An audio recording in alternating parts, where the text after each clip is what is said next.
Happy Thursday. I was going to do this someplace else. I had it all set up, and in spite of all the traffic, there's just something about sitting in this place that just kind of helps center me and get me ready for the weekend. I told you a while back that I pivoted on Thursday morning, and now it's kind of a preview for Sunday and what we're going to be talking about. This past Sunday was Labor Day weekend, so we talked about how it looks. What does it take to work as if we were working for the Lord? And it kind of previewed what we're going to do this Sunday, and that is how to stand alone, how to be who we think God is calling us to be in a world that isn't always so friendly or accommodating or just kind of is dismissive about how we live. We want what we believe to be mainstream, so we don't have to live that extreme, and then it kind of creates this weird reaction inside of us when it's not. So this Sunday we're going to be talking about standing alone and how to do that better, how to do that well.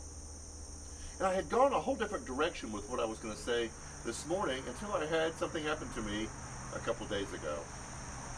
Twice a week, when I don't walk with my wife, I pretend run, which is walk with little bursts of running, at a local park. And I was running late that day. I had a lot of work that I had to do, and I was late getting there and late leaving. And I was in my car and just taking care of a few messages when I heard my name called out, "Hey, get out!" And a person who, I don't want to say I used to have a relationship with. COVID and a couple of other things had caused us not to see each other for a long time. And he came up to me and he said, "I got to catch you up with what's been happening in my life." And so they told me about this new decision that they were making to live differently than they were living before. They knew I was a preacher.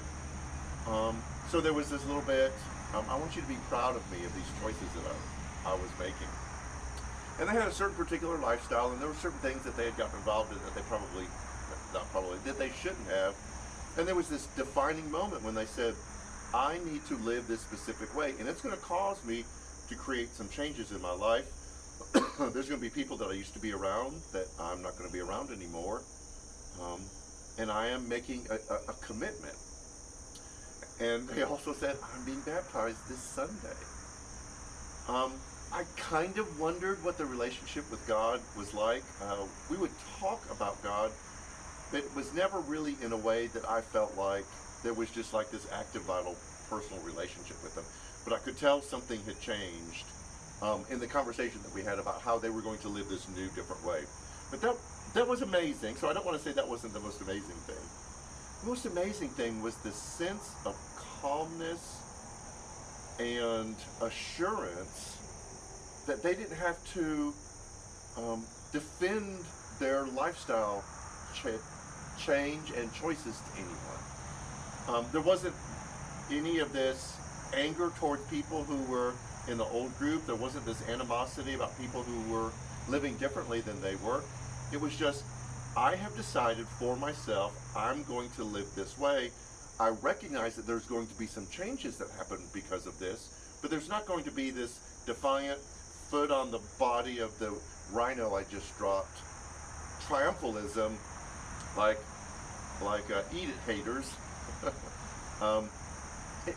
I was so impressed that a person who I believe probably doesn't have a very deep long-term relationship or understand what it means to live for God had this sense of calmness and peace about him that allowed them to stand alone in a very quiet, humble, but powerful way. It's probably going to affect my message a little bit because we're going to tell a couple of stories of people who stood alone in very difficult circumstances, kind of define what they were standing against, and it's going to be difficult to have some of these conversations because we don't stand alone like we should for what we believe. We kind of get sucked into culture's way of defining things. But because of my encounter with this person, it's also going to involve what does it look like lived out for us?